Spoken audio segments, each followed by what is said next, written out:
What's good, YouTube? It's your boy, Blue Blood Sports TV, back at y'all with another one.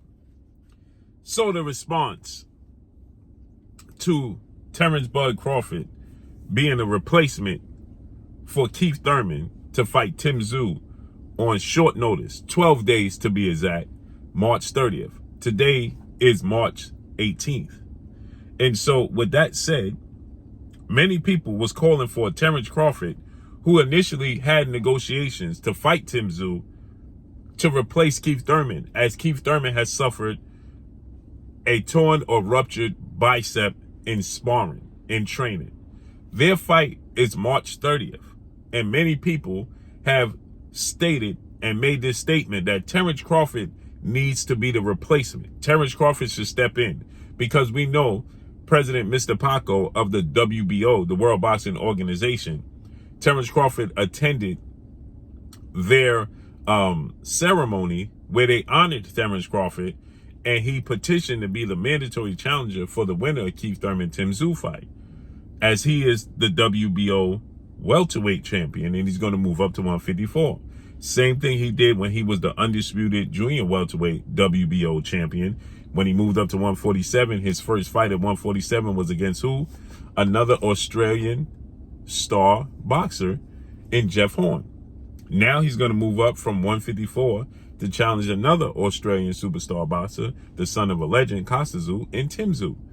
And the WBO is going to award him this. So immediately, everybody instantly, the moment that we got the news that Tszyu was going to have to look for a replacement opponent because Keith Thurman injured his bicep, mind you, Tszyu versus Keith Thurman is not for the WBO title. It's actually at a catchweight of 154.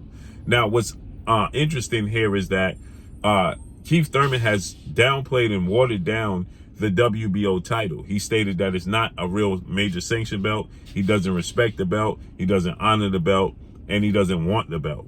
That's why this fight was at a catchweight of 155, above the 154 limit, and Tszyu belt wasn't on the line. But then the WBO came out and they stated if Tszyu was to lose, then Tszyu would lose his title, right? And so with that said, you know, now Tszyu is going to fight Sebastian Fundora. Sebastian Fundora was going to be the third fight on the card, okay? The co-main event is Isaac Cruz versus Rolando Rolly Romero. The third fight was supposed to be Sebastian Fundora, okay, who was supposed to fight for the vacant WBC title. Now, keep in mind, Sebastian Fundora's WBO title, he's supposed to fight Suri Bahachuk, who is for Jermell Charlo's vacant WBC title. Jermell Charlo is no longer a champion at 154. He just holds the Ring magazine. So he's the lineal champion, but he doesn't hold one of the 4 major sanction belts. So Sahari Bahachek is 23 wins, 1 loss. Sahari Bahachek is 23 wins, 1 loss, no draws, 23 wins by way of knockout. He's 28 years of age, 6 feet tall with a 73-inch arm reach. That was Sebastian Fundora's that was Sebastian Fundora's opponent for this fight. Sebastian Fundora is 20 wins, 1 loss, 1 draw, 13 wins by way of knockout. 26 years of age, 6'6" with an 80-inch arm reach, and is a southpaw fighting at 154 pounds. He was brutally knocked out in his last fight. So everybody instantly, Sebastian Fundora is supposed to fight for the WBC vacant title. Tszyu was elevated to the WBO super title when Jermell Charlo fought Canelo Alvarez September 30th. So with that said, Tszyu is now going to fight Sebastian Fundora, and everybody's crying that Terence Crawford should be fighting against Tszyu in 13-day notice. Well, it's absolutely disrespectful to ask that of Terence Crawford. Terence Crawford is nobody's fill-in and nobody replacement opponent on short notice, such as 13 days, 12 days. Okay, it's one thing if the fight was still 2 months away and they reached out to Terence Crawford and said, hey, listen, we initially wanted to make this fight. We couldn't come to an agreement. Do you want to revisit the negotiations since Keith Thurman is hurt? But to ask Terence Crawford, who is the undefeated 3-division champion, 2-division undisputed champion, and the pound-for-pound reigning king who is undefeated, 40 wins, no loss, no draw, 31 wins by way of knockout, to be a 12-day late replacement to fill in for Keith Thurman as if he's a B fighter is absolutely disrespectful.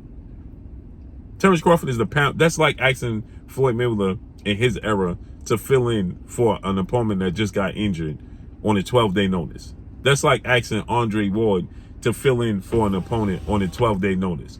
That's like asking Sugar Ray Leonard to fill in for an opponent on a 12-day notice. That's like asking Canelo Alvarez to fill in for an opponent on a 12-day notice. It's absolutely disrespectful. Now I understand the connection because Terence Crawford is already looking to fight Tszyu.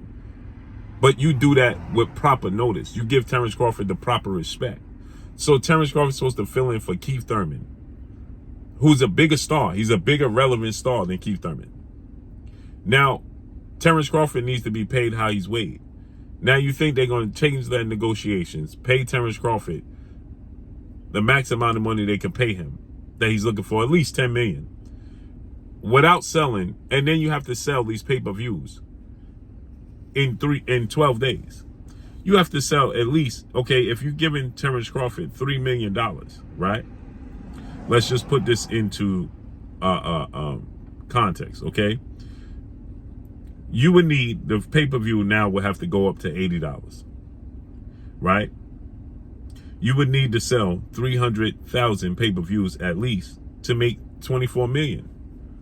To pay Terence Crawford at least $10 million, at least. So let's say you don't do. Let's say you do $80. Now the ticket prices has to change at the arena. That has to change. It became a much bigger event. So now the ticket prices would have to change at the arena. The pay-per-view prices would have to go up. Now people had already bought tickets. You think you're going to get to watch Terence Crawford versus Tszyu for the amount of money you paid to watch Tszyu fight Keith Thurman in 12 days? Because what they're going to do, recharge those people and tell those people, well, listen, we know you only paid, $300, but now we're going to need you to pay $700. Because, see, you need those gates and the pay-per-views, right, to do those numbers to pay. So let's say it did 200,000 pay-per-view buys. That's only 16 million. You would need it to do at least 200,000. Do you think they could sell 200,000 pay-per-views in the next 12 days? Because I'm almost certain this pay-per-view card is not going to do 200,000 pay-per-views.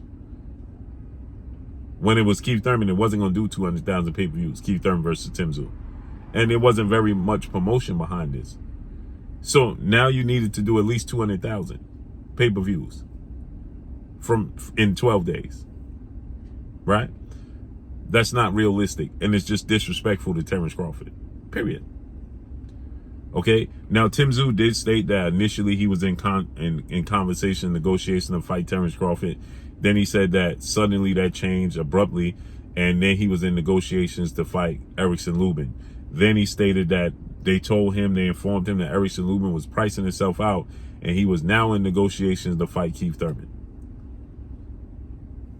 Terence Crawford has interest in this fight, but they ain't gonna pay him. So it's absolutely disrespectful to think that Terence Crawford should fill in on 12 days. Terence Crawford is not a 12-day short notice fighter.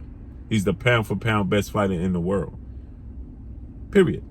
And I've seen people say, well, Errol Spence should fill in. Errol Spence ain't training for no boxing match where Errol Spence gonna be ready to step in for Keith Thurman in 12 days. We have to be realistic and be mindful of what we asking these fighters to do. Period. Point blank and period. That's it. That's all. We have to be realistic. So it's disrespectful to say, man, Terence Crawford needs to fill in for... No. Like I said, it was going to either be Sebastian Fundora or Erickson Lubin. And that's no disrespect to Erickson Lubin, but Erickson Lubin has never become a world champion. And he's looking to become and fight for an official world title for the second time in his career. He got knocked out by Sebastian Fundora. He got knocked out by Jamel Charlo in his only title opportunity. That made sense. But Terence Crawford on short notice is disrespectful. No matter how you slice it. Point blank and period. And I do think that Now Tszyu is going to beat Sebastian Fundora. I think he's going to knock out Sebastian Fundora. He's more consistent. He's disciplined. He's aggressive. It's going to be tough for him to fight a guy 6'6" with an 80-inch arm reach now that has power and a high work rate. But he's going to find a way to chop down that tree, and he's going to knock out Sebastian Fundora, who was knocked out by Brian Mendoza, the guy Tszyu just beat. Tszyu just beat Brian Mendoza. You understand? So now the path for Terence Crawford and Tszyu is set. Another thing is Sebastian Fundora is supposed to fight Sarai for the vacant WBC title. Now they should make that Lubin versus him as that third fight. Sebastian Fundora versus Tszyu for the WBO. Or they can make Sebastian Fundora versus Tszyu in a unification bout for the WBC and the WBO title, like they did with Canelo when he fought Callum Smith for the vacant WBC title and Callum Smith's WBA title. They can make that happen. But let's see how this unfolds and plays out March 30th in 12 days. That's all I got for y'all. Make sure you hit the like button, drop a comment in the comment section. Let me know what y'all think. Y'all already know what it is. It's your boy Blue Blood Sports TV. Hate, like, comment, and subscribe. You haven't subscribed, hit the subscribe button, hit the like button, hit the bell icon to get all the new notifications. Follow me on Instagram at Blood Sports TV, all one word. That's all I got for y'all. I'm gone. Peace.